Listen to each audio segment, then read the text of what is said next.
Hey guys, thanks for joining me today. So, today we'll be talking about the healthcare system. We are going to be bridging the gap between spiritual, emotional, science, and reality. Okay, so let's get started.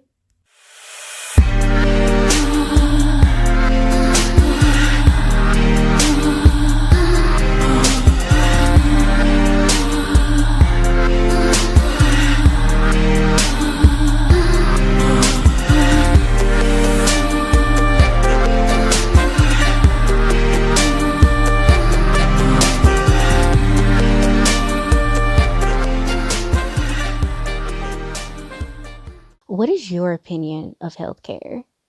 If you could paint a picture of the ideal healthcare market, what would it be? We choose our doctors for the most part. It's up to us to choose the best doctor for our needs.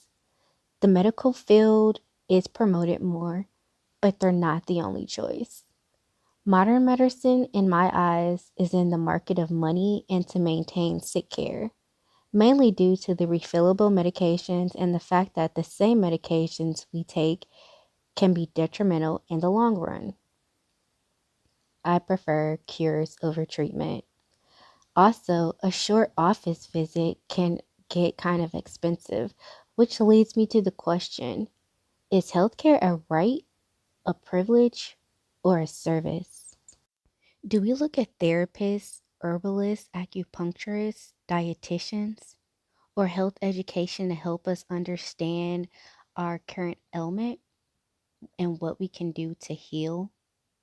There are cases all around the world of people being cured from illnesses in which we have been told from traditional medicine that there was no cure. So, this means, above all else, it can be done.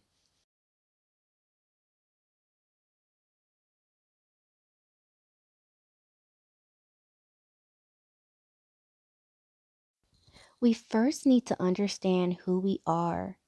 We are spiritual beings having a human experience.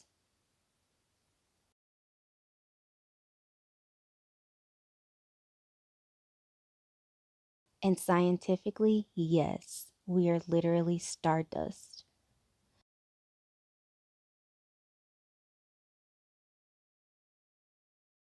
The ancient Romans and Egyptians all knew emotional distress could resurface as disease, and therefore the art of healing was practiced differently. Is it really all in our mind? Have you ever considered evaluating the source of diseases? Do people really just pop up with the disease because their body has decided to go haywire for an unknown cause? Most sites with diseases that are not caused by environmental factors such as smoking, sanitation, diet, state the cause of a specific disease is unknown. In doing research, disease may be caused by a number of factors. However, the main reason may be due to poor emotional health and or ineffective coping methods to stress. The type of thought patterns a person has leads to an emotion being expressed.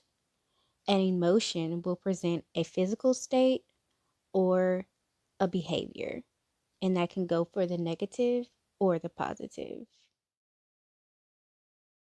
I want to save someone years of self induced suffering. I have done more research with a deeper look into lupus SLE. I am fully aware of what lupus SLE is. I understand it's due to the suppression of the immune system, consequently making it attack itself in air. My question is why? Why does the immune system just decide to decline? What happened? What triggered the decline? If stress can cause disruption to one's physical health, does it, along with one's unresolved emotional pain, trauma, and or coping methods, have a link to the onset of many diseases? A research article stated, I learned that illness wasn't random and wasn't genetic for the most part. In fact, illnesses can be traced to certain emotional patterns. However, I suggest The disease can not only be traced to certain emotional and thought patterns, it stems from poor emotional development and or coping methods to stress. So if a person is able to self-destruct, they are able to self-heal. We do it every day. Think about when you fall and cut yourself, you scrape your knee and you put on a band-aid. Your body is healing that wound.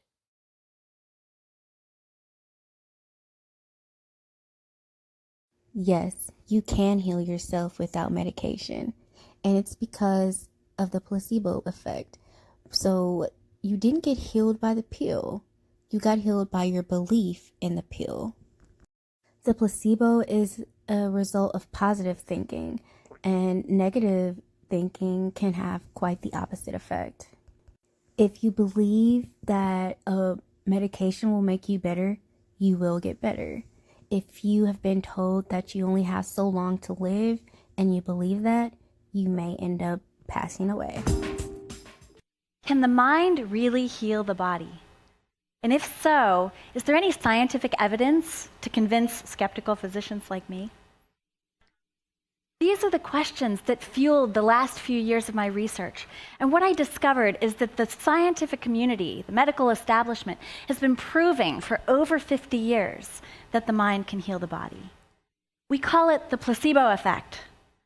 And we've been trying to outsmart it for decades. The placebo effect is a thorn in the side of the medical establishment.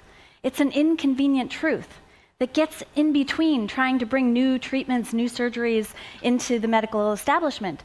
So it's a problem, supposedly. But I actually think this is really good news. The placebo effect is excellent news because it's concrete evidence that the body holds within it innate self-repair mechanisms that can make unthinkable things happen to the body. So if you find this surprising, if you have a hard time believing that the body can heal itself, you need look no further than the Spontaneous Remission Project, a database compiled by the Institute of Noetic Sciences of over 3,500 case studies in the medical literature of patients who have gotten better from seemingly incurable illnesses. You think there's such a thing as an incurable illness? I swear, if you go look at this database, it'll blow your mind. Everything's in there. Stage 4 cancers that disappeared without treatment. HIV positive patients that became HIV negative. Heart disease, kidney failure, diabetes, high blood pressure, thyroid disease, autoimmune diseases, gone. A great example of this in the medical literature is a case study from 1957 of Mr. Wright, who had advanced lymphosarcoma. So things weren't going well for Mr. Wright. Time was really running out. He had tumors the size of oranges in his armpits, his neck, his chest, his abdomen, his liver and his spleen were enlarged, and his lungs were filling up with 2 quarts of milky fluid every day that had to be drained in order for him to breathe. But Mr. Wright wasn't giving up hope.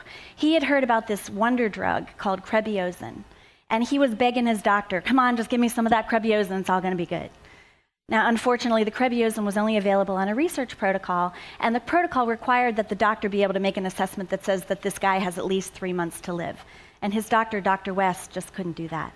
But Mr. Wright was tenacious, and he didn't give up. He kept badgering his doctor, until finally his doctor was like, okay, fine, I'll give you the Krebbiozin. So he dosed him up on a Friday, not expecting that Mr. Wright would make it through the weekend. But to his utter shock, when Dr. West came in to do rounds on Monday, Mr. Wright was up walking around the wards, and his tumors had shrunk to half their original size. They had melted like snowballs on a hot stove, and 10 days after getting the Krebbiozin, they were gone.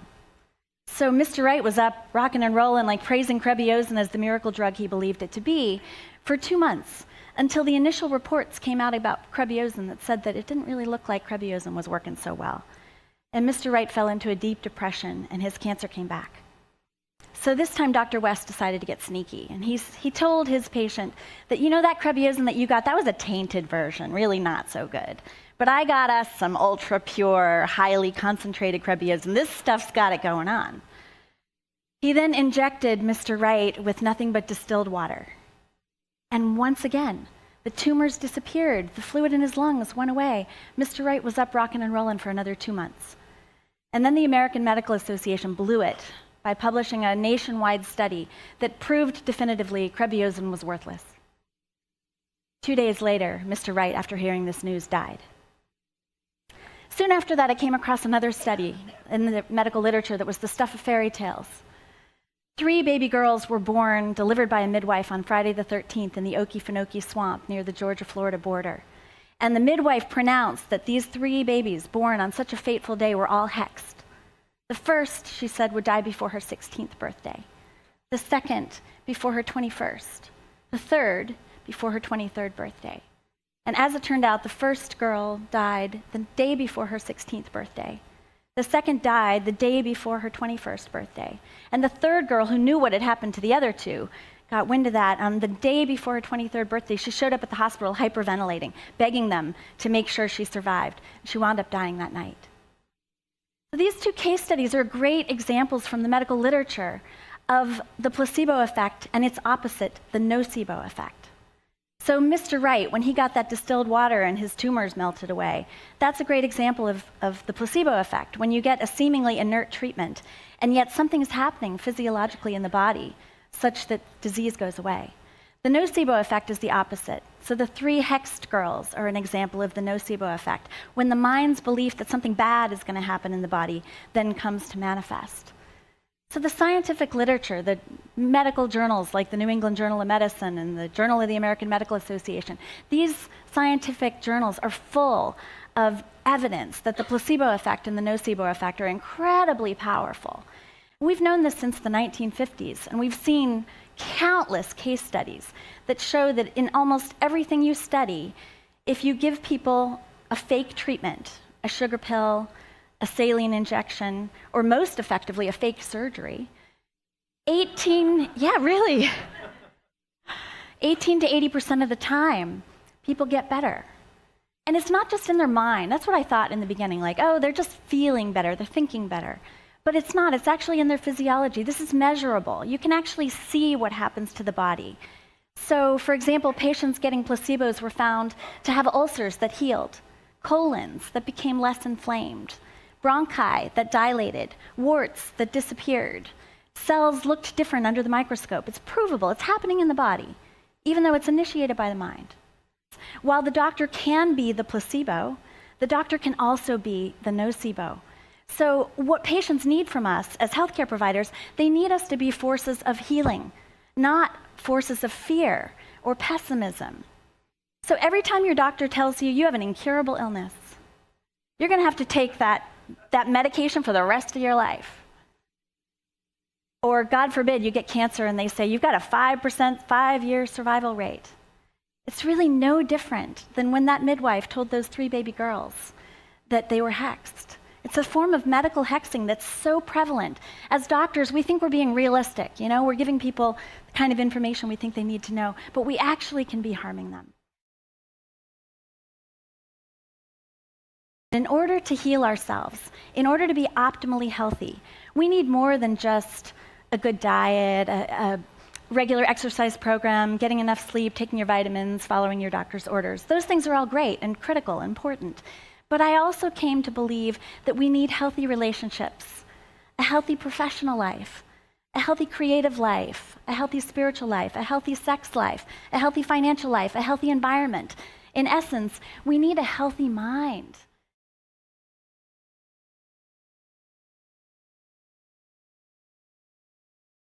So how does this happen? What's happening in the brain that's making the body change? This was what was fascinating to me.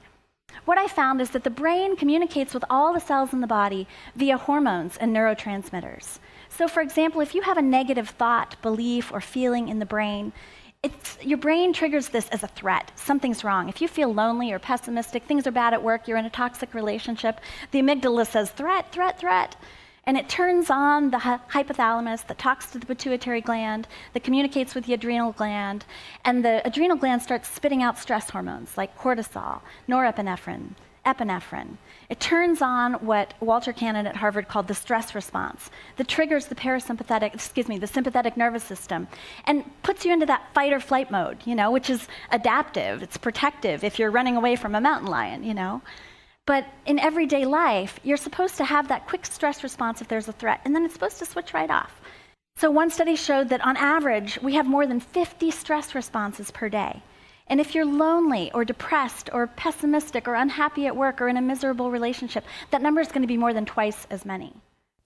Most times, the cause of chronic pain is trapped emotions. The emotions are considered the major internal causes of disease in traditional Chinese medicine. It is not the intensity of the emotion so much as it is the amount of time it's trapped or suppressed. Negative emotions left unacknowledged leaves a greater chance of mental or emotional problems to resurface for a person. An article stated, "What we believe is that the role of the mind and emotions in our state of health is a vital one." The body responds to the way a person thinks, feels, and acts. When a person is stressed, anxious, or upset, the body tries to communicate that something is not right by altering physical conditions. So, poor emotional health can weaken the body's immune system. Negative attitudes and feelings of hopelessness and helplessness can create chronic stress, and that upsets the body's hormone balance. It depletes the brain's chemicals that are required for happiness, and it damages the immune system. We have been conditioned to believe that emotions and unresolved trauma are not part of disease, mostly because we can't see them. But what we can't see also matters. We have a health crisis of invisible disorders, and that leaves the Western doctors at a loss. However, Chinese medicine and other practices have always understood the role of emotions in wellness. Trauma and emotions around it, like resentment, rage, shame, grief, are not only carried in the mind, but in our bodies. Sometimes they do manifest physically, like in our posture, but usually they're unseen. But they drive our behaviors, our actions, and they keep us locked in habit patterns. We think memories and emotions are stored only in the brain, but every emotion we have is also stored in the body in the form of energy. Every emotional experience travels to our body if we don't process and release the emotional energy. The emotion that gets stored in our body by not being processed affects our nervous system and our immune system, just like environmental factors contribute to inflammation. So keep your E in motion. The emotional development and ability to cope with stress is a vital factor in one's well being, and it's never too late to learn how to heal the body and the mind. We have to learn how to manage stress, how to cope, understand what our triggers are, and overcome those fears. It is a proven fact that a person is able to be perfectly healthy with high levels of stress. So, understanding the mind body connection and knowing how to manage stress effectively will go a long way. People have to understand how our thoughts and emotions affect our health and how to manage it. Pharmaceutical drugs can be extremely dangerous, causing many deaths. Opioids are a class of drugs that include the illegal drug heroin. Synthetic opioids such as fentanyl and pain relievers available legally by prescription such as oxycodone, oxycontin, hydrocodone, Vicodin, codeine, morphine, and many more. There are prescription drugs, which include heroin, typically from a licensed medical profession, and we go to a drugstore to get them. These drugs are legal, yet legal doesn't mean it's right, safe, or ethical. History has shown us many things that were legal, but doesn't mean they were right. According to Dr. Bruce Lipton, no, you do not need to take an outside drug to influence your health. It's merely a change of consciousness. Our bodies already manufacture the equivalent of any drug that we take. If you're not able to manufacture the effect of the drug, it simply means that you need to change your consciousness to make it more conducive to your health, not necessarily changing your biology. As we reach a higher consciousness, we can consciously create energy that allows us to drive our own life experience rather than being chained to an emotional past and doing things out of habit and reliving the past.